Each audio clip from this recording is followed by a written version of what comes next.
Bom dia a todos. Hoje, dando continuidade ao conteúdo de mastologia, nós vamos falar sobre rastreamento do câncer de mama e identificação da paciente de risco para o câncer de mama.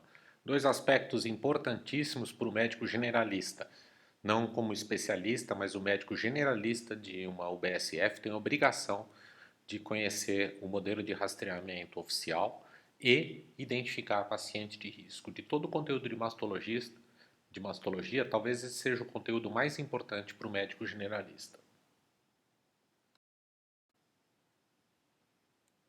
Dados do Globocan, da Organização Mundial de Saúde, em registro de câncer de mama no mundo, mostram o Brasil num nível de incidência intermediária para câncer de mama. Comparem o Brasil com Estados Unidos e Canadá na América do Norte, com a Europa Ocidental como um todo, Austrália e Nova Zelândia.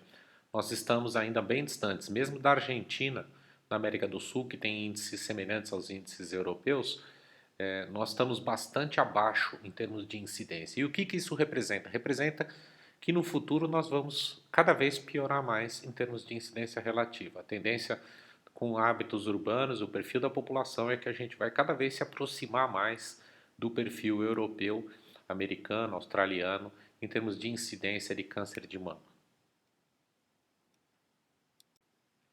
Esse gráfico é extremamente interessante e ele avalia a diferença entre a incidência e a mortalidade para câncer de mama em diferentes perfis de população.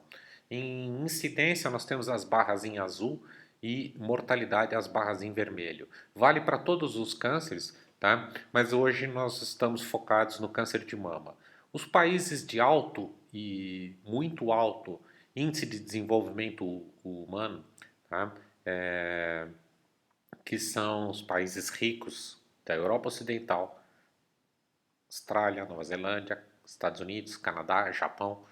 Nesses países, vejam que a incidência relativa é muito mais alta do câncer de mama do que os países de nível baixo e médio. E o Brasil está nesse padrão do médio. Tá? Nós estamos do lado direito do gráfico e não do lado esquerdo. Comparado com o lado esquerdo dos países ricos, a incidência relativa nossa é bem menor. Tá? Eles têm uma incidência bem maior de câncer de mama comparado com os países de nível médio e baixo. Porém, olhem a relação entre a barra azul para o câncer de mama e a barra vermelha dos países ricos. Nos países ricos, 54,4 incidência, 11,6 a mortalidade, quase 5 vezes a menos. Ou seja, uma em cada 5 pacientes diagnosticados com câncer de mama vai morrer, 4 em cada 5 vão curar. Tá? Isso significa 80% de cura e 20% de mortalidade. Enquanto que nos países pobres e médios, nós temos 31,3 contra 14,9, praticamente metade. Então, o que nós vemos é que nos países pobres a incidência é mais baixa, porém metade praticamente das pacientes vão morrer por câncer de mama. Por que isso? Por rastreamento, detecção precoce. Tá? Os países ricos têm altos índices de rastreamento, detectando precocemente os casos. Na Inglaterra, os dados ingleses mostram que 75% dos casos de câncer de mama são detectados em estágio 1 e 2A, ou seja, nos estágios iniciais. E no Brasil, a maioria dos centros relata 60% de casos em estágio 2B, 3A, 3B para cima. Então, no Brasil, nós temos 60% de casos de intermediário para avançado, que é o oposto. Tá? Isso justifica essa mortalidade mais alta, sem contar o acesso a tratamento e as opções de tratamento dos países ricos comparada com os países pobres. Então, some dois fatores: diagnóstico precoce por rastreamento populacional e condições de tratamento ideais. Você vai ter uma mortalidade de 20%. O oposto, ausência de rastreamento adequado e diagnóstico tardio, consequente, com centros de tratamento sobrecarregados, tratamento de má qualidade, e você tem uma mortalidade próxima de 50%. Essa é a diferença de países ricos para países de nível médio e pobre. Ainda com dados da Organização Mundial de Saúde, compilados também pela American Cancer Society, nós temos aqui uma tabela com a população de cada um desses países nos anos compilados e o número de casos de mama e a incidência por 100 mil mulheres. Veja o que eu falei para vocês, a posição do Brasil comparada com outros. Os Estados Unidos é muito famoso, todo mundo fala muito dos Estados Unidos em termos de câncer de mama, porque tem casos, a quantidade é enorme, mas a população é enorme. Os Estados Unidos tem 308 milhões para 207 mil casos no ano de 2010, que são os computados nessa tabela. Comparado com o Brasil, com 190 milhões e 52 mil casos para o ano de 2012. Veja que a incidência relativa dos Estados Unidos é 124,6 e do Brasil é 52,5. Nós estamos falando aí de mais de duas vezes e meia, para ser exato, de diferença entre a incidência brasileira e a incidência americana. Quando a gente vai para a Europa, a situação se torna muito pior. Na Suécia, a incidência relativa é 148, na Dinamarca 144, Bélgica 142, França 137, Holanda 129. Vejam que são incidências que são quase triplo da incidência brasileira e são piores que a americana, inclusive, tá? Em termos populacionais. Eles não têm o mesmo número absoluto de casos porque a população desses países é bem menor, mas em número relativo eles têm uma incidência extremamente elevada, são os piores países do mundo. Mesmo tendo uma incidência relativa menor do que comparada com os países europeus, tá? O câncer de mama já ocupa no Brasil, e já ocupa há muito tempo, há mais de 20 anos, tá? Ele ocupa o primeiro lugar entre os cânceres da mulher. No Brasil, para o ano de 2018, dados do INCA, nós tivemos 59.700 casos de câncer de mama. É o primeiro câncer em incidência entre as mulheres no Brasil, superando em segundo lugar câncer de intestino, câncer de colo do útero, câncer de pulmão e traqueia, e a lista vai seguindo, sendo que o câncer de mama é, de longe, o câncer de maior incidência. Ele está 2,5 vezes acima do segundo colocado, que seria o de intestino. Aqui, mais especificamente, vejam uma proporção para o Brasil, os mesmos dados. Câncer de mama, 29,5% dos casos de câncer na mulher. Tá? Intestino, 9,4%, colo do útero, 8,1%, e assim vai descendo. Vejam que o câncer de mama ele está praticamente 3 vezes acima da incidência do câncer de cólon e de reto. Quando a gente vai para o nível regional, a gente vê diferenças no Brasil que refletem o perfil de cada uma dessas populações comparado com o resto do mundo. Vejam na incidência à esquerda da imagem, o mapa brasileiro, os estados com máxima incidência na cor escura roxa. Nós temos São Paulo, Paraná, Rio de Janeiro, né, Espírito Santo, Santa Catarina e Rio Grande do Sul. E a máxima incidência no Brasil, no Distrito Federal. No Brasil, o primeiro lugar é Distrito Federal, o segundo é Rio de Janeiro. Né?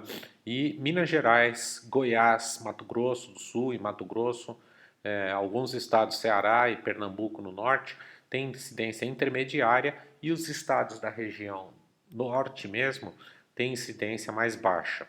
Nesses estados predomina câncer de colo do útero em relação ao câncer de mama até hoje. Tá? E quando a gente vê a mortalidade, o gráfico se altera um pouco, mas segue razoavelmente o mesmo padrão, com uma mortalidade aumentada, tá, nos estados com maior incidência.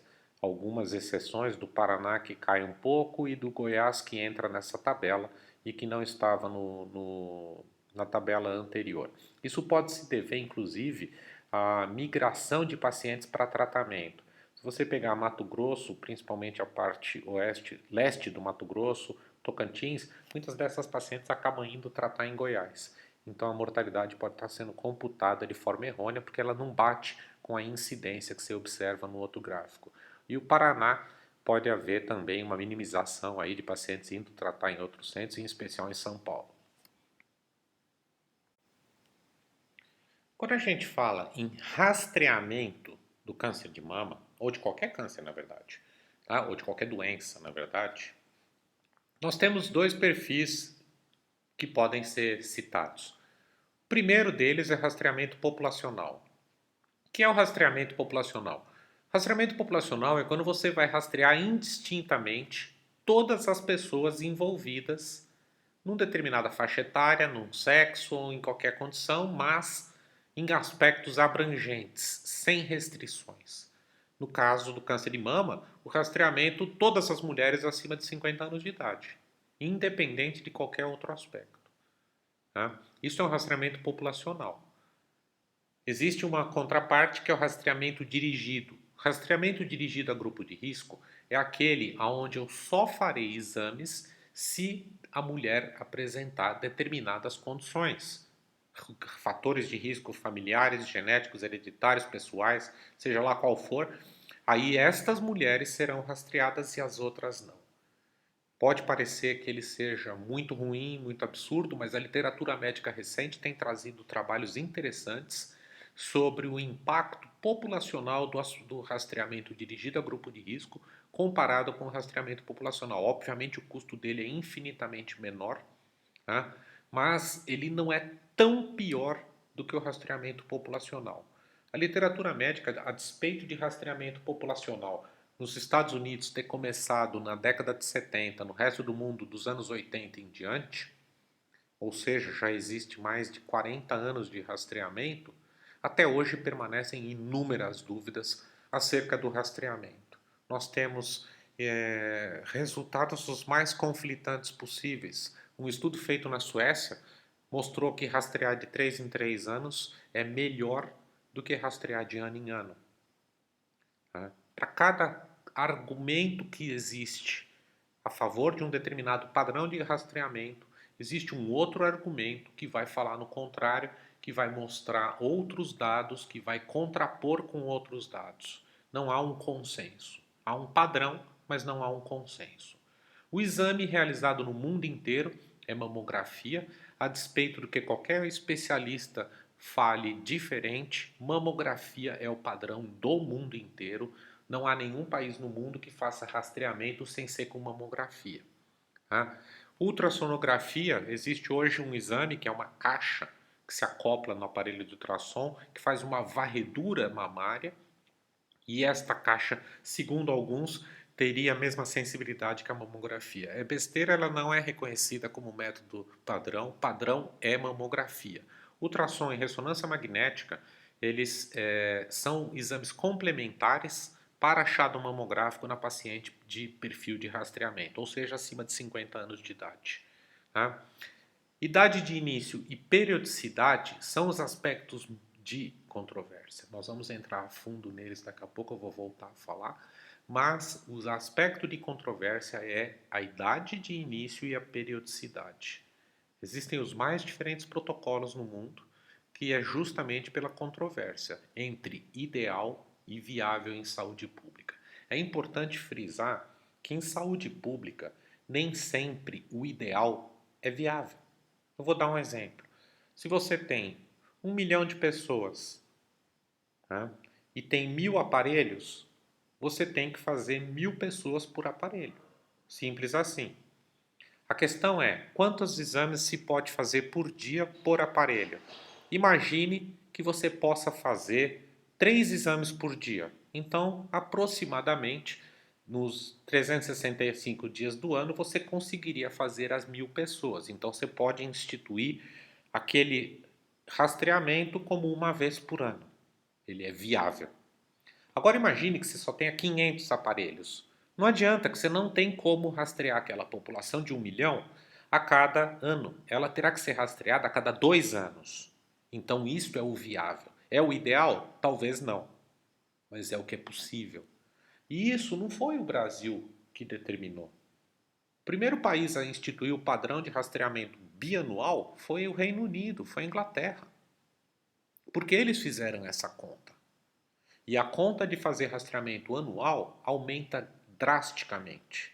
E a grande questão é: o rastreamento anual é tão melhor do que o rastreamento a cada 2 anos? A resposta é não. Né? Existem alguns perfis de idade que isso faria diferença? Sim, com prós e com contras. Daqui a pouco nós voltamos a falar. Benefício global do rastreamento calculado em relação à redução de mortalidade, tá, em programas de rastreamento convencionais é de 17%. Isso é muito importante porque é interessante entender que rastrear câncer de mama não vai reduzir a incidência de câncer de mama. Mamografia não previne câncer de mama. Mamografia detecta câncer de mama cedo.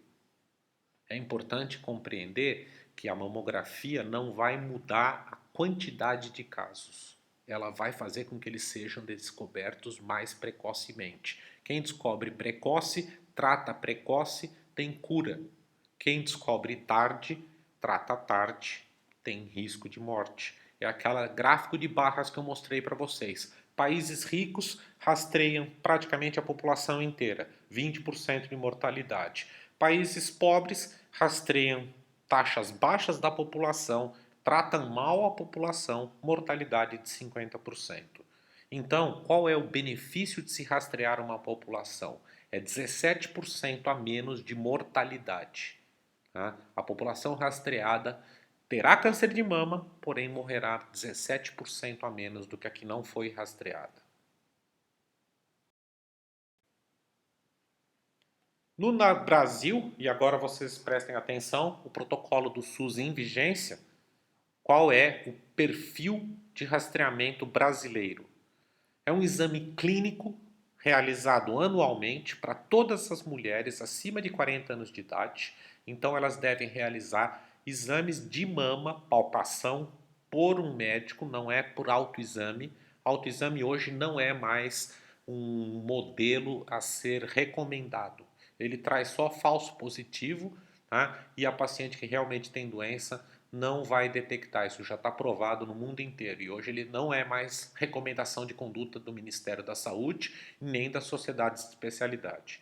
O que é recomendado é exame médico, a paciente ir a uma consulta médica, ser examinada por um médico no exame de mamas anualmente a partir dos 40 anos de idade e a mamografia bianual, ou seja, a cada 2 anos, dos 50 aos 69 anos de idade.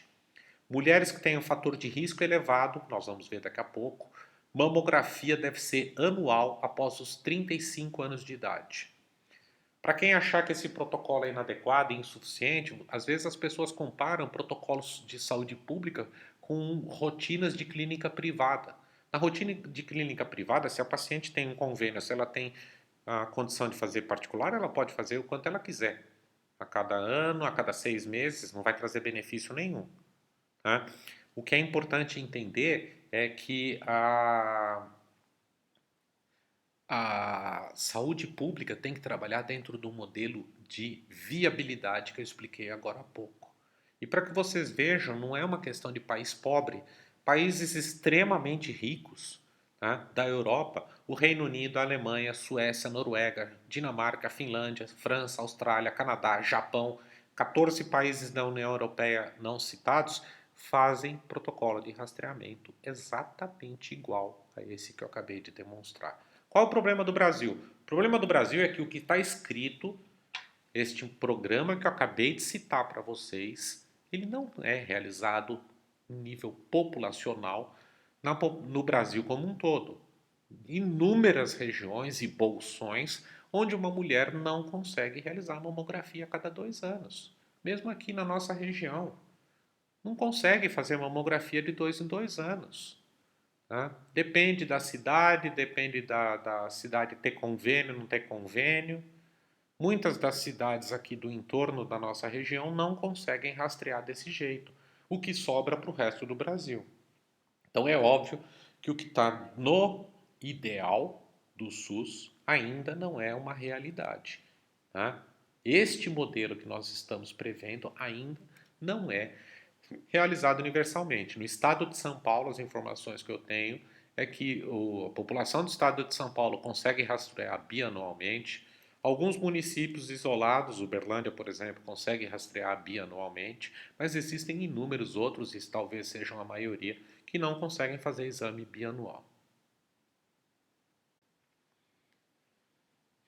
Controvérsia em cima do rastreamento. Primeira questão que os radiologistas batem muito é a questão do grupo etário de 40 a 50 anos de idade. O protocolo da Radiology Society North America, tá?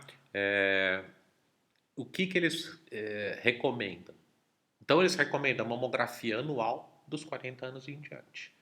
Então, a mulher deve fazer uma vez por ano uma mamografia dos 40 anos em diante. Ótimo, é muito simples, tá? Você pensa nisso, agora traz para a saúde pública e pensa no custo que isso tem para a saúde pública. Primeira coisa, dos 40 aos 50 anos, tá? A incidência é mais baixa do que acima de 50 anos. A alegação contrária é que eles são mais agressivos, e são mesmo. Câncer na pré-menopausa costuma ser mais agressivo do que na pós-menopausa. Então tem que rastrear porque são os mais perigosos. Tá? Por outro lado, nesta faixa de idade, a mama ainda tem muita glândula. E eu mostrei na aula passada para vocês que a mamografia se baseia no contraste entre a glândula e a gordura. Quanto menos glândula, mais gordura, melhor a qualidade da mamografia, maior a chance de detecção de lesão. Então, quando você tem uma mama com muita glândula, a gente chama isso de mama densa. E a mama densa traz muitos resultados falso negativo. O paciente tem lesão e a lesão simplesmente não vai ser vista. Por quê?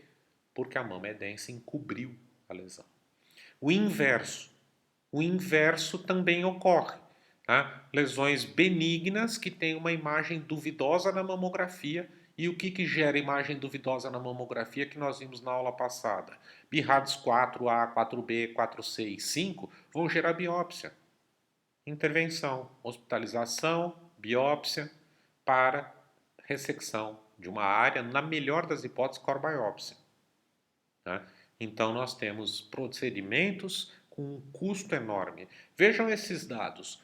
No Reino Unido, tá? Um estudo mostrou que 15,4% das lesões descritas como lesões de alto risco eram lesões benignas.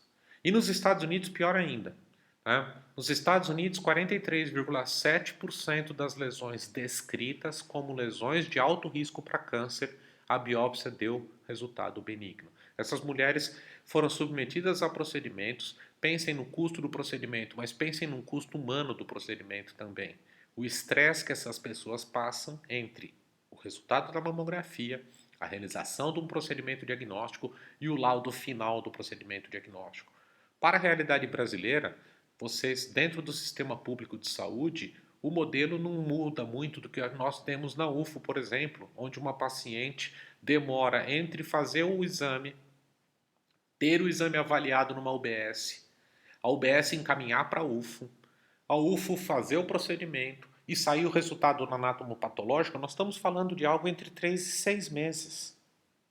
3 e 6 meses de uma pessoa paranoica se ela está ou não está com câncer. Né? E pode chegar a 43,7% no estudo americano. 43,7% delas não tem. Então são questionamentos que se faz a respeito desse grupo etário, de 40 a 50 anos de idade. Acima de 70 anos de idade é outro grupo. Continua ou não continua a fazer mamografia? Por que parar com 69 anos de idade se a incidência é mantida? Nós sabemos que o câncer de mama não para de acontecer com 70 anos, ele continua acontecendo. O que nós sabemos é que o câncer de mama acima dos 70 anos tem uma evolução clínica mais favorável, cresce mais lentamente, menos agressivo, tumores mais diferenciados com alta resposta à terapia hormonal. Então, qual é a tendência hoje? Tá? Não é protocolo nem do SUS, nem da maioria dos países. Protocolo de clínica privada. Se você tem uma pessoa que tem uma expectativa de vida maior ou igual a 10 anos, então uma pessoa tem 73 anos, mas é extremamente saudável, não tem comorbidade, não tem nenhum fator que diga que ela deva ir a óbito nos próximos 10 anos, mantenha rastreamento.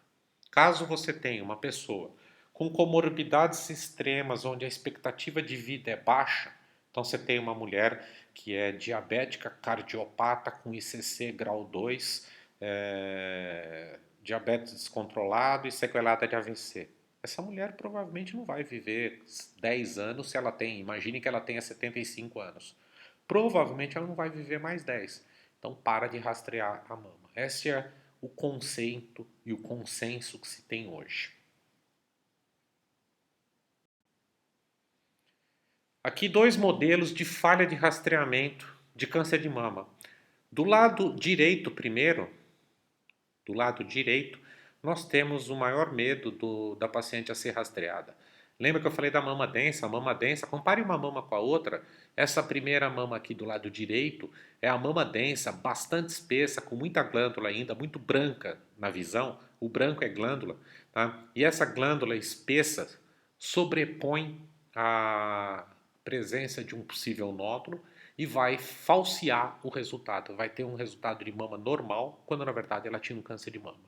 Tá? Do outro lado, nós vemos o inverso. Do lado esquerdo, uma mama completamente lipossubstituída, excelente para acompanhar, né? Uma mama ótima para se avaliar na mamografia. E de repente com uma imagem enorme, que chega a ser até especulada, um BIRADS 4B, com facilidade, laudado como 4B, né? E biópsia negativa. Vejam o impacto de saúde pública de procedimento de investigar essa paciente e vejam o impacto que isso pode ter do ponto de vista psicológico entre o diagnóstico e o resultado final de uma biópsia.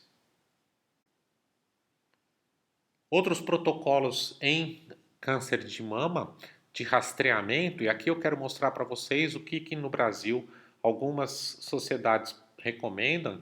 A FEBRASGO, Federação Brasileira de Ginecologia e Obstetrícia, a SBM, que eu sou sócio, Sociedade Brasileira de Mastologia e o CBR, Colégio Brasileiro de Radiologia. O que todos eles recomendam? Mamografia anual dos 40 aos 75 anos de idade. E, se tiver caso de câncer na família, começar 10 anos do caso mais jovem em grupo de alto risco, acima, lembro, sempre acima de 30 anos. Então, se você teve na tua família, a tua mãe teve câncer de mama com 43 anos de idade, você começaria com 33 anos de idade rastrear. Este é o protocolo, essencialmente é o protocolo que vocês vão ver igual ao RSNA que está escrito aqui embaixo, que é a Radiology Society North America. Né? Esse daqui nos Estados Unidos a coisa é tão bagunçada. Vejam vocês quando eu falei das diferenças, das dúvidas, das respostas não feitas, tá? Não atendidas em termos de rastreamento de câncer de mama. Vejam que nos Estados Unidos tem 3 protocolos específicos no mesmo país. Então não há consenso. Tá? Existe o protocolo da RSNA. Lógico que o radiologista ele quer quanto mais exame, melhor. Tá? Sem pensar em custos, sem pensar em saúde pública. E é esse que é seguido aqui pelas sociedades de especialidade no Brasil. RSNA, que está no meio, é a Sociedade de Radiologia. Exame anual dos 40 anos em diante no modelo do que eu acabei de falar para o Brasil. Existe um outro que trabalha no modelo de saúde pública americano, que é o United States Preventive Service Task Forces, que seria um modelo de recomendação semelhante ao Ministério da Saúde para a saúde pública americana. Qual o modelo deles? Modelo europeu.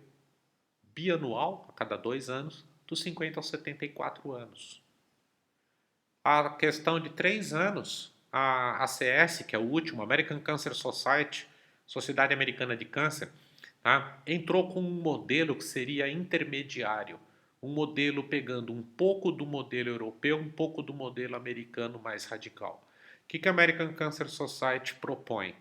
Que o exame fosse anual entre 45 e 55 anos de idade, que é a faixa etária onde eles costumam ser mais agressivos, perimenopausa, passando depois a exame bianual até a idade de expectativa de vida de 10 anos que eu citei anteriormente. Então faz a cada ano, de 45 a 55 anos de idade. Dos 55 em diante, a cada 2 anos, até que você tenha 10 anos de expectativa de vida. E o que eu comentei logo no começo, que na Europa não é um assunto passado, é um assunto atual. Modelo de pesquisa do rastreamento populacional versus rastreamento de população de risco. Resposta? Não há resposta. Tá? O rastreamento em câncer de mama ainda é carregado de pontos de interrogação, muitas coisas. Para cada argumento que você tem para um modelo, existe um outro argumento contrário e existe um outro modelo de rastreamento. Então, existe aquele que é mais utilizado, por quê? Porque ele é o mais viável em saúde pública. Ele é o ideal? Muito provavelmente não. Tá? Finalizando a questão do rastreamento, os 3 exames que são realizados em mastologia, nós temos a mamografia, que é usada de forma diagnóstica, quando você tem lesão palpável em mulher de alto risco ou acima de 40 anos. Então, ela é padrão para todas as mulheres acima de 40 anos e abaixo de 40 anos apenas se for paciente de alto risco para câncer, que nós vamos ver daqui a pouco. O rastreamento, que a gente comentou agora, em mulheres assintomáticas, tá? O padrão no mundo inteiro é pela mamografia. A ultrassonografia. A ultrassonografia é utilizada de forma diagnóstica em lesões palpáveis em mulheres abaixo de 40 anos ou complementando a mamografia por alteração, por exemplo, BIRAD0, mama densa, definição de características de um nódulo visto pela mamografia, então se pede a ultrassonografia mamária. Um médico de BSF tem competência e tem condições de solicitar uma ultrassonografia complementando uma mamografia. Muitas vezes, vocês viram na aula passada, quando eu falei de cisto, por exemplo, a mamografia mostra uma nodularidade, o médico de uma UBSF pedindo um ultrassom detecta que essa nodularidade é um cisto. Cisto é uma lesão benigna, de baixo risco, basta apenas acompanhamento. Essa paciente não tem indicação de ser encaminhada para uma unidade de nível terciário em mastologia. Então, é um exame que pode e deve ser realizado pelo médico da UBSF. E é importante frisar que não se faz rastreamento por ultrassom. O ultrassom é sempre um complemento para a mamografia. Quando você tem algum problema de rastreamento pela mamografia, nós temos o terceiro exame, que é a ressonância magnética. Ressonância magnética ela é diagnóstica, né? Ela complementa a mamografia, em especialmente mama densa, padrões alguns de microcalcificação e prótese mamária. Paciente que tem prótese, cirurgia estética, a gente faz com muita frequência a ressonância magnética. Não é competência de um médico em nível de UBSF solicitar ressonância magnética de mama.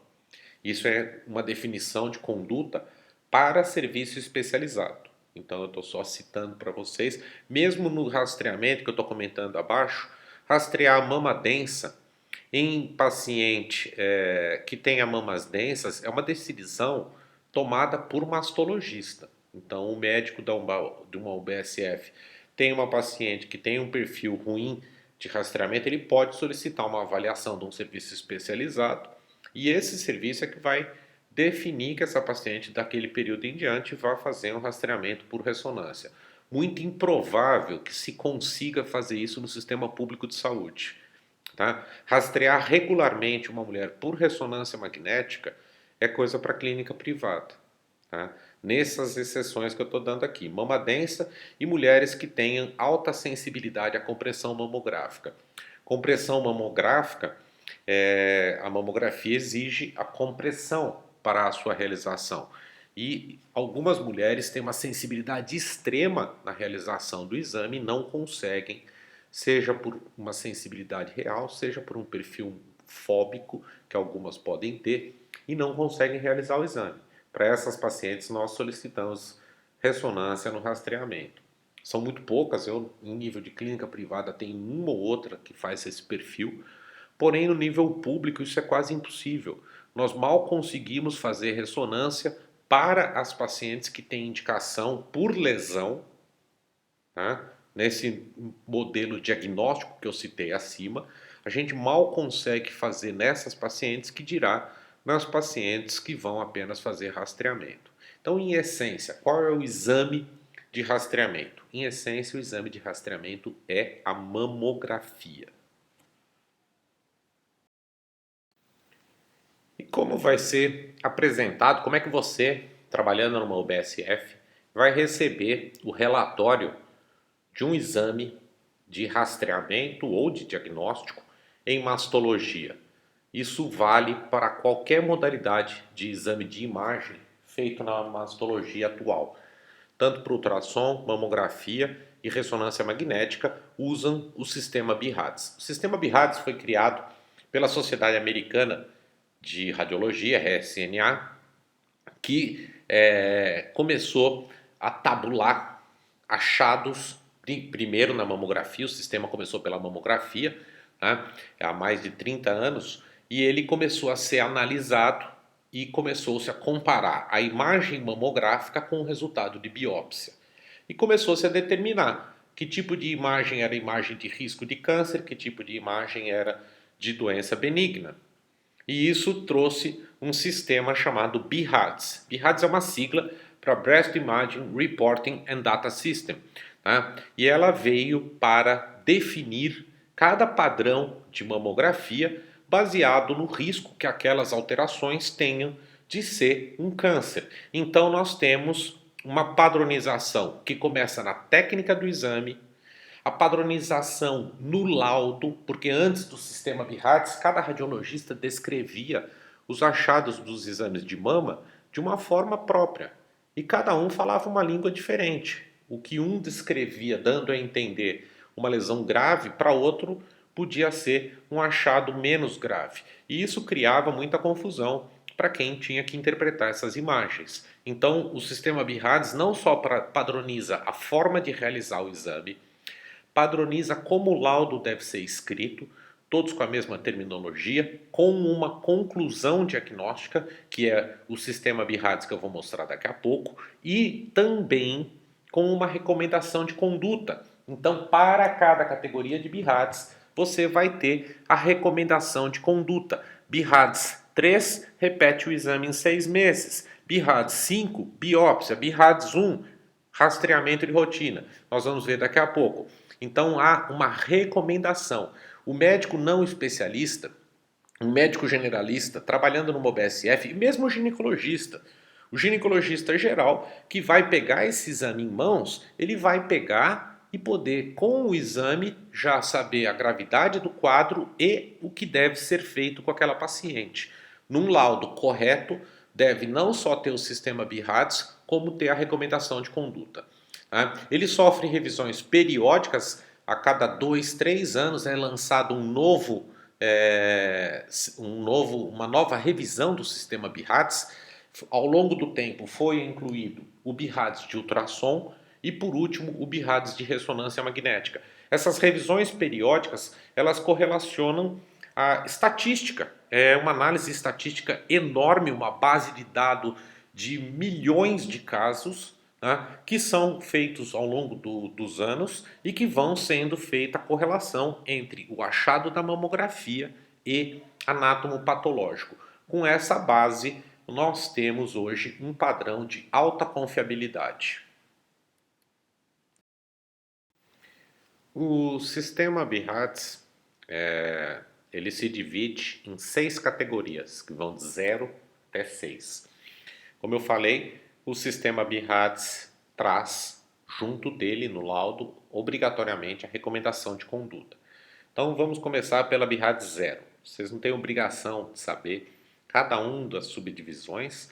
É importante ter uma noção clara de que o risco vai aumentar e de seguir a recomendação de conduta que obrigatoriamente deve estar junto no laudo. Um BIHADS 0 para qualquer um dos 3 métodos, seja mamografia, ultrassom ou ressonância, é um exame inconclusivo. Foi um exame que, por motivo técnico, não consegue chegar a nenhuma conclusão. A causa mais comum é a mamografia em mamas densas. Mulheres que têm uma glândula muito espessada, onde a glândula sobrepõe qualquer possibilidade de detecção de uma imagem posterior. Então, essas pacientes, qual é a recomendação de conduta? BIHADS 0 é outro método a ser realizado. Então, o radiologista vai colocar como recomendação de conduta, requer outro método complementar. Em geral, a realização é de ultrassom. Outra possibilidade é a paciente que tenha um nódulo muito arredondado, que pareça cisto na mamografia. A mamografia não consegue definir se o conteúdo interno é líquido, se o conteúdo interno é sólido. Então, essa paciente também precisa de um ultrassom para definir a natureza dessa nodularidade. E aí o ultrassom, se for cisto, vai dar BIHADS 2, se for nódulo sólido, vai dar BIHADS 3, nós vamos ver já. A BIHADS 1 é a mama perfeita, completamente normal. Qual a conduta para paciente com mamografia BIHADS 1? Rastreamento de rotina, essa é a recomendação de conduta. Então, uma paciente que tem uma mama perfeita, nenhum tipo de alteração, ela vai ter uma mamografia BIRADS 1. Conduta: repetir mamografia de acordo com o perfil de rastreamento no Sistema Público de Saúde em 2 anos. Já na categoria 2, eu tenho uma alteração, porém uma alteração que eu posso garantir com 100% de certeza que aquela alteração é benigna. Não há margem para dúvida no BIRADS 2.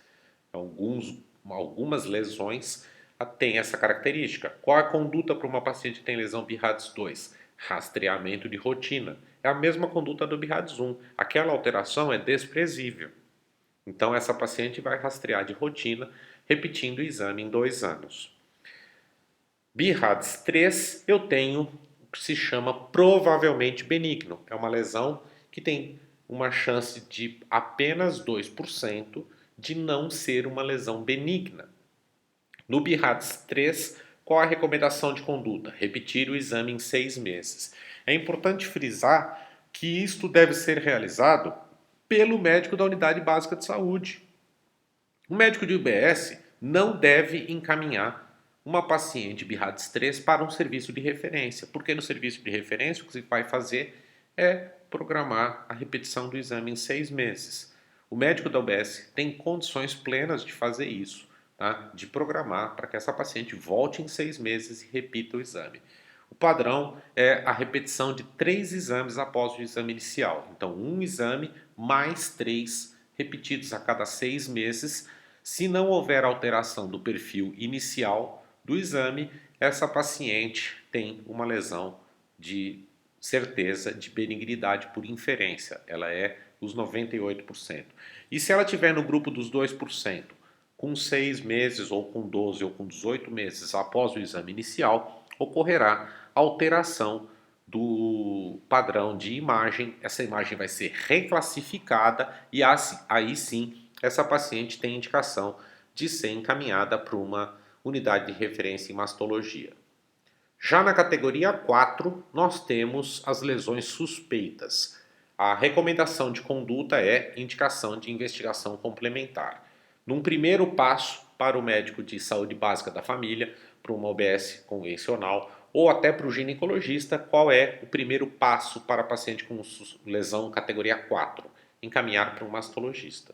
Serviço de referência em mastologia ou um mastologista, tá? Essa paciente vai ser avaliada e vai determinar a conduta. Em geral, é biópsia. A única exceção para biópsia é no subgrupo 4A. A categoria 4 é a única que tem subdivisão. Nós temos 4A, 4B e 4C. Na 4A, a suspeição é baixa, com risco de 10%. Tá? Então, em casos selecionados por mastologista, pode-se acompanhar essas pacientes. A grande maioria vai realizar biópsia. No 4B, obrigatoriamente, vai fazer biópsia, a suspeição já é moderada, com risco de câncer de 25% a 50%. No 4C, o risco é moderado alto, então nós temos um risco de 50% a 75% de ser um câncer. Tanto 4B quanto 4C, ninguém vai fazer acompanhamento. Todos os mastologistas vão fazer biópsia dessas pacientes. A técnica de biópsia é que pode variar de acordo com características do caso. No BIRADS 5, nós temos alto risco de câncer, o risco é de 95%, da mesma forma que o 4B e 4C, obrigatoriamente biópsia. E por último, a categoria BIRADS 6, que foi criada depois do ano 2000 e que na verdade não serve para muita coisa, porque você tem a obrigatoriedade de já ter uma biópsia de câncer. Então, se você já tem uma biópsia de câncer, o laudo mamográfico é secundário. Essa paciente, por algum motivo, já fez uma biópsia e depois da realização da biópsia é que ela vai fazer uma mamografia. Como o radiologista já tem o laudo da biópsia, ele tem obrigatoriamente que dar como BIRADS 6. Na prática, ela é pouco útil. Aqui um exemplo para vocês, uma mamografia BIRADS 1, perfeita, de uma mulher idosa, uma mamografia lipossubstituída, bastante escura a imagem. Tá? Do lado esquerdo, vocês têm essas linhas de um lado e do outro, é o músculo peitoral maior dela, a imagem clara. Do lado direito, nós temos a mamografia em incidência crânio-caudal, Vejam que a mama é praticamente nada de tecido glandular. O tecido glandular apareceria branco dentro da mama. E aqui eu tenho praticamente só gordura. Uma mama perfeita de ser vista, sem nenhuma lesão. Já aqui nós temos as lesões BIRADS 2.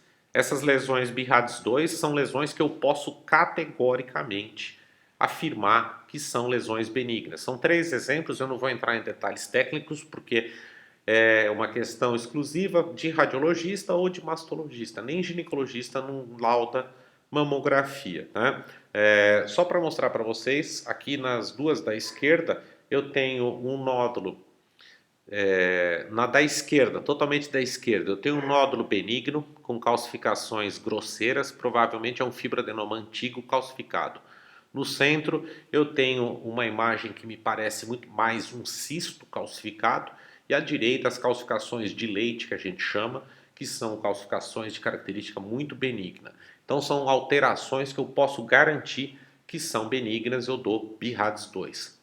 Recomendação de conduta: segmento de rotina, repetição de mamografia em 2 anos. Aqui um BIRADS 3, no BIRADS 3 eu tenho a lesão provavelmente benigna, 2% de risco. São nódulos, tanto do lado quanto do outro, tá? Você vê imagens, uma mais, não dá para definir, a outra mais arredondada, mas são imagens bem nítidas, com a borda bem evidente, sem sobreposição, tá? Com a glândula branca em cima, e a imagem é bem tranquilizadora, então eu dou como categoria 3. Conduta: repete o exame em 6 meses, 12 e 18 meses, após o exame inicial. Se os 3 permanecerem inalterados, essa paciente, por inferência, você pode garantir que a lesão é benigna. Se ele sofrer alteração, apresentar espícula, apresentar alguma calcificação de caráter de risco, o radiologista vai mudar o laudo e no próximo laudo dos 12 meses ou 18, ele vai falar que é um 4A ou um 4B. Vejam que a lesão BIRADS 4C, nessa daqui, e essa paciente especificamente, paciente minha, ela confirmou, a biópsia confirmou um carcinoma. Vejam como ela é diferente daquela 3 que eu mostrei para vocês. Uma era redonda, a outra parecia um feijão, uma ameba maior, mas de qualquer forma tinham limites arredondados, limites precisos. Aqui você olha, você vê uma imagem estrelada. No centro aqui ela está ampliada à direita, tá? Ela está no ápice aqui da mama esquerda e aqui eu vejo ela ampliada. E vocês vejam uma imagem estrelada com espículas retraindo tecidos adjacentes. Essa imagem é uma imagem categoria 4C. Ela tinha já de cara um risco que variava ao redor de 50 a 75% e essa paciente confirmou o diagnóstico de câncer. E finalizando, uma lesão de categoria 5. A paciente do lado esquerdo, vocês vejam que existem múltiplos pontos de calcificação fina, não é aquela calcificação grosseira que eu mostrei no BIRADS 2. Tá? Essa paciente tinha um carcinoma que envolvia praticamente a mama inteira, ela foi para uma mastectomia. Tá? Enquanto que do outro lado, na imagem da direita, eu tenho uma lesão pequena, e aqui vejam a importância do rastreamento, uma lesão pequena, tá? Uma lesão estrelada com todas essas características. O que diferencia 4C de 5 são detalhes técnicos, mas aqui nós temos uma lesão de categoria 5 que dá 90% de suspeição. Quando eu falei para vocês de mama densa, a mama densa é essa mama do lado esquerdo aqui. São 2 fotos da mesma mama, tá? Mama densa, espessada, dificulta e atrasa. Mesmo que a paciente faça diagnóstico mamográfico, faça mamografia de rastreamento, o diagnóstico vai ser atrasado pelo perfil da mama da paciente. A mama densa não necessariamente ocorre só pela idade. Existem características até mal compreendidas ainda do porquê que algumas mulheres, às vezes com 50 ou até 60 anos de idade, têm essa mama branca, espessa igual essa, diferente da que eu mostrei para vocês agora há pouco, como aquela BIRADS 1, que era uma mama escura, só de gordura. Aquela mama é muito fácil de rastrear e de acompanhar. Mamas como essa são extremamente difíceis de acompanhar. Essa paciente teve um carcinoma de mama, o carcinoma era um carcinoma amplo que envolvia múltiplos setores da mama. Por que a detecção foi tardia? Pelo perfil de densidade mamográfica.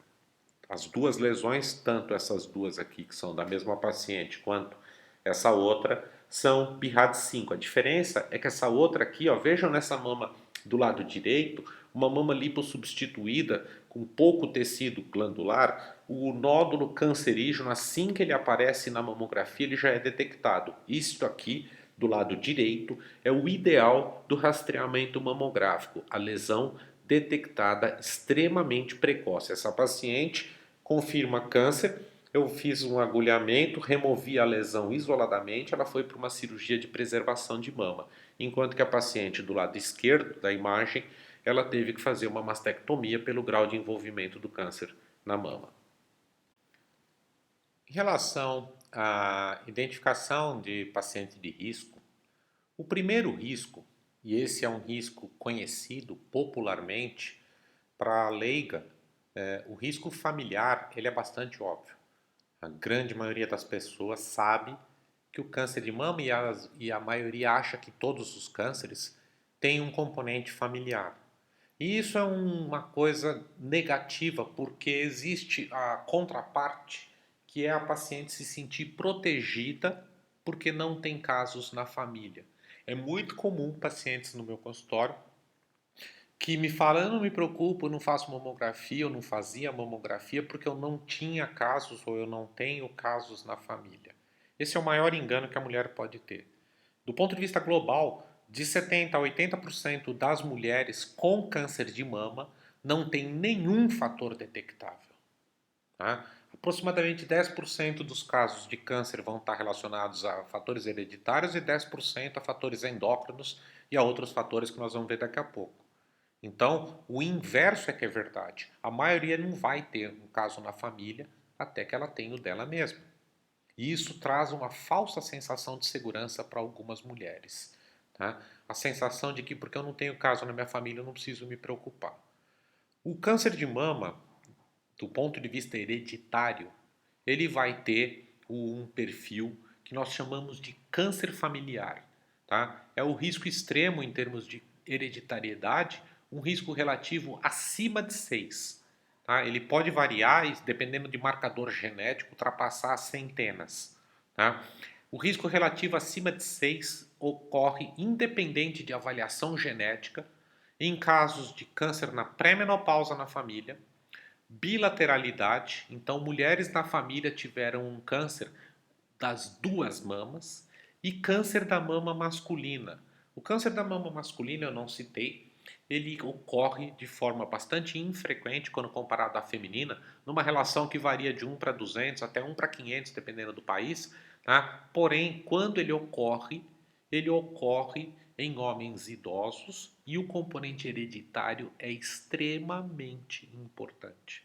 A partir do momento que você detecta que na tua família teve um caso de câncer de mama masculina, todas as mulheres da família estão sob altíssimo risco de desenvolver câncer de mama. Denota hereditariedade. Tá? Isso é diferente da família de risco. A família de risco é quando você tem um caso de parente, parente de primeiro grau.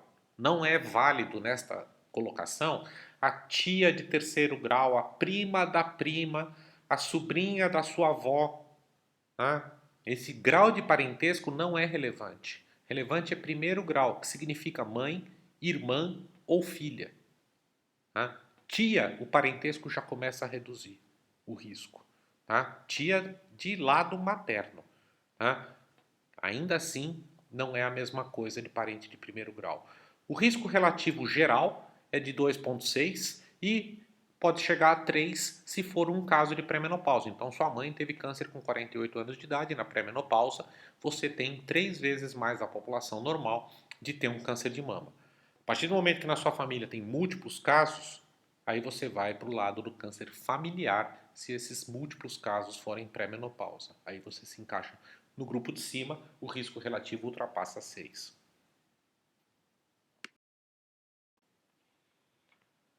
No câncer hereditário, aquele câncer dos dois casos, nós temos várias possibilidades. Os casos de doença familiar, aquele câncer familiar, ele está muito relacionado a genes específicos, em especial BRCA1, BRCA2, que são os mais descritos. Aqui a Angelina Jolie, para lembrar a vocês, porque ela era portadora de mutação do BRCA1, tá? BRCA1 que denota 70% de risco de câncer de mama. Então, o câncer de mama em portadoras de BRCA1 irá aparecer em 70% das mulheres. Isso denota condutas específicas que eu vou mostrar para vocês no final, que é o que fazer com quem tem mutação de gene, principalmente BRCA1 e BRCA2.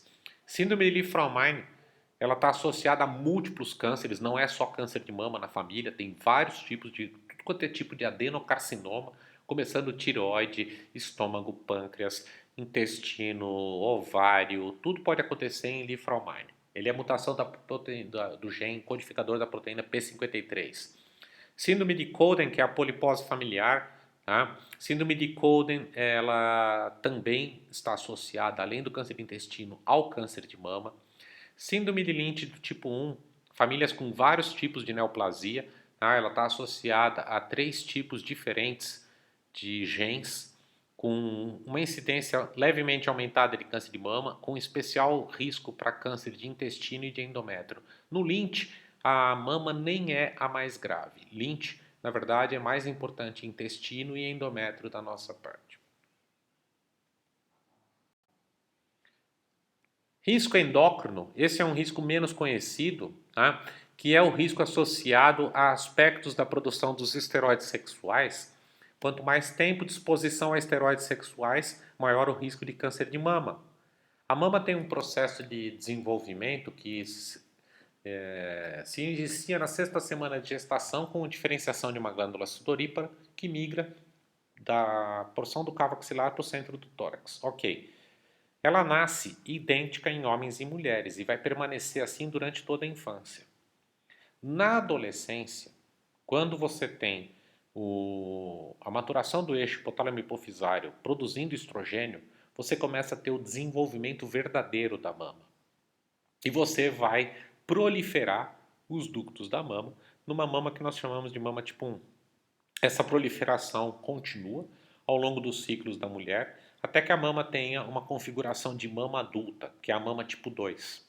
Essa mama adulta, já com ramificações dos ductos principais e uma formação ducto-lobular mais desenvolvida, já começando a desenvolver, ela vai se manter enquanto a mulher não engravidar. Quando ela engravidar, ela vai ter, durante a gestação, pelos altíssimos níveis hormonais, na primeira gravidez dela, e é importante porque isso ocorre na primeira gravidez, ela vai ter um desenvolvimento final para uma mama tipo 3. E o que nós sabemos é que essa mama tipo 2, ela está mais sujeita à ação de carcinógenos externos do que a mama do tipo 3. Então, enquanto uma mulher não tiver uma gestação, ela está com a mama de maior risco de ação de carcinógenos do que uma mama que já teve uma gestação no passado. No passado se dava muita importância para o aleitamento, porque o aleitamento na verdade era um sinal indireto de que você tinha engravidado. Quando se comparou mulheres com aleitamento e com apenas em relação à gestação ou só em relação ao aleitamento, verificou-se que a questão da gestação era muito mais importante. Então, hoje nós sabemos que uma mulher que nunca engravidou tem muito mais risco de câncer de mama do que uma mulher que já engravidou. Se ela tiver uma gestação tardia acima dos 35 e 45 anos de idade, também aumenta risco, porque já passou por um período muito longo de estímulo, tá?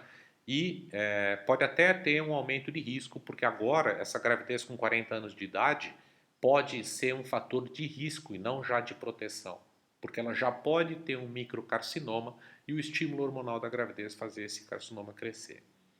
A menarca precoce e a menopausa tardia são óbvias, associadas a um maior período de ação hormonal. Terapias hormonais, terapia do climatério, não tem mais dúvida, saiu ano passado, em agosto do ano passado, saiu na The Lancet uma meta-análise mostrando um aumento e ir para qualquer forma e qualquer duração de tratamento com terapia do climatério. Não há mais dúvida que a terapia do climatério aumenta o risco de câncer de mama. As falácias que já se falou aos montes sobre terapia A, B ou C não tem risco, a outra que tem. Nós sabemos que todas têm risco, umas têm mais. Qual é a pior de todas? Estrógeno com progesterona associado. Estrógeno puro tem risco? Tem. Ele é menor do que a combinada? É. Mas ele tem risco também. Tá? Terapia com tibolona? Tem risco? Tem. E qual é o pior perfil de mulher de risco de câncer de mama em relação a TH? Quem faz terapia combinada, estrógeno com progesterona, que use por períodos maiores do que 10 anos e que estenda a terapia acima dos 60 anos de idade. São as maiores candidatas a desenvolver um câncer de mama. Outra coisa que também é recente, pílula anticoncepcional. A pílula anticoncepcional sempre foi um problema em termos de determinação de risco. Tinha ou não tinha risco? Para cada trabalho que dizia que tinha, tinha um outro trabalho que dizia que não tinha. Há 3 anos saiu um estudo dinamarquês mostrando claramente um aumento do risco associado ao anticoncepcional oral, e não é exclusivo só para alta dose, para todos. É lógico que quanto maior a dose de hormônio, maior o risco. O conceito de janela de risco, que era um conceito importante, que ele só tinha risco se fosse antes de engravidar, também não é válido. E o trabalho dinamarquês mostrou que o risco é mantido mesmo 10 anos após o uso. Então, se você parar hoje o anticoncepcional, o risco associado ao anticoncepcional se manterá pelos próximos 10 anos até que ele seja anulado pelo tempo. Outros fatores associados ao risco do câncer de mama, nós temos as lesões proliferativas prévias. Então, por um motivo qualquer, a mulher fez uma biópsia de mama, tirou um nódulo e tinha, na análise anatomopatológica, uma hiperplasia com atipia. Essa mulher tem um risco relativo aumentado. Se ela tiver um carcinoma in situ da mama, ela também tem risco aumentado. Neoplasia lobular, que é uma variante de um carcinoma in situ, é um carcinoma in situ lobular, hoje ele não recebe esse nome, ele chama neoplasia lobular, também. Adenose esclerosante e uma forma rara de fibroadenoma, chamado fibroadenoma complexo, complexo do ponto de vista anatomopatológico, tá? Também trazem aumento do risco. O que são as lesões marcadoras de risco? São essas lesões, elas por si só não vão virar câncer de mama. Se você pegar e falar, a hiperplasia se transforma em câncer de mama? A resposta é não. Tá? A adenose esclerosante vira câncer de mama? Não. Mas elas denotam uma mama com alterações, seja no background genético, seja de estímulo proliferativo ao longo da vida, que numa área deu adenose esclerosante, mas em outra área pode aparecer como um câncer de mama. Então a gente chama essas lesões de lesões marcadoras de risco. Qual é a única lesão na mama reconhecidamente pré-maligna? É o carcinoma intraductal. É o carcinoma in situ verdadeiro da mama, pode, não tratado, e nem não são todos, tá? Em especial um padrão que a gente chama de cometocarcinoma, pode evoluir para um carcinoma invasor. O resto dessas lesões todas que eu apontei agora são lesões marcadoras de risco. Ela não vira câncer, ela mostra uma mama que tem alterações, e essas alterações que numa área foram detectadas de uma forma, em outra área pode desenvolver um câncer de mama. O risco é universal, é para a mama como um todo, tá? Bilateralmente, óbvio. Outro aspecto interessantíssimo, antigamente a mama densa, aquela que eu mostrei para vocês como falso negativo, tá? A mama densa para a idade, então existem padrões de definição de densidade mamográfica em relação à idade da mulher. E nós sabemos que uma mama densa, ela traz uma dificuldade diagnóstica. Eu mostrei para vocês o falso negativo. Antigamente se acreditava que a mama densa era um fator de dificuldade. Olha, ela teve mama densa, ela tem mama densa, então não conseguiu ver o câncer de mama. E de repente alguém fez um estudo comparando o risco, a incidência de câncer de mama em mulheres que têm mama densa versus mulheres sem mama densa. Agora, independente do estágio da doença, é a incidência. E o que se verificou é que a mama densa por si só é fator de risco para câncer de mama. Aspectos outros agora que estão sendo muito valorizados. Aspecto dietético é o lifestyle, é o estilo de vida. Tá? Isso tem muita importância, relevância atual, muito artigo científico sendo trabalhado com consumo de álcool. Quanto maior o consumo de álcool, maior o risco de câncer de mama. A obesidade, tá? E a dieta hipergordurosa. O curioso é porque conseguiram separar, inclusive, pessoas que têm dieta hipergordurosa, mas não são obesas. Nem não necessariamente uma pessoa que tem uma dieta hipergordurosa seja obesa. Tá? E quem tem dieta hipergordurosa, mesmo que não seja obeso, também tem risco de câncer de mama. E por último, atividade física. Atividade física, o sedentário com risco de câncer de mama e que é a mulher que tem atividade física regular com menor risco de câncer de mama. Trabalhos agora, e não é o tema de hoje, porque a gente está falando em risco só e prevenção, mas associado ao câncer de mama mesmo, uma mulher que já tratou o câncer de mama, mesmo que ela fosse sedentária a vida inteira, a literatura tem mostrado que se depois do diagnóstico de câncer de mama ela começar a ter atividade física, ela terá redução do risco de retorno da doença. Então a gente recomenda até para quem já tratou que ela deve começar a atividade física porque isso melhora as chances de sobrevida na doença. Aqui nós vemos uma tabela muito boa de um artigo científico publicado há 2 anos só, tá? Mostrando alguns riscos relativos em relação a vários fatores, todos esses que eu falei para vocês. Vejam o impacto de cada um deles do consumo de álcool, chegando no extremo aqui embaixo da mutação genética, tá? Então, risco relativo desde 1,2, passando para riscos relativos de 5, 6, que são riscos altos, tá? Risco 16, então o lobular in situ que eu comentei com vocês, risco relativo 16. Carcinoma ductal in situ, risco relativo 17,3, tá? Chegando aqui embaixo a um risco relativo de 200 para a presença de gene BRCA1 em mulheres abaixo de 40 anos de idade. Então, se você tiver a detecção do gene BRCA1 com 40 anos de idade, você tem um risco 200 vezes a população normal de desenvolver um câncer de mama. É bastante preocupante. Uma vez identificada a paciente de risco, qual a conduta? O que fazer para ela? Nós já falamos, a conduta da mamografia, tá? Deve ser feita 10 anos antes dos casos mais precoces da família, pelo protocolo do Ministério da Saúde nos 35 anos, tá? E possibilidade de intervenção. Além da prevenção, da tentativa de detecção precoce, existem 2 possibilidades de intervenção. Primeira, o uso de tamoxifeno na dose igual à dose do câncer de mama, 20 miligramas por dia durante 5 anos, com máxima eficácia se ele for usado entre 40 e 50 anos de idade. Tá? Nas idades avançadas, a eficácia é baixa. E o que é mais realizado atualmente, nos casos de perfil genético, eu não citei, mas hoje é possível você fazer um mapeamento genético que não é só de BRCA1 e BRCA2, são mais de 25 genes avaliados em alguns mapas, depende do kit, depende do laboratório. Tá?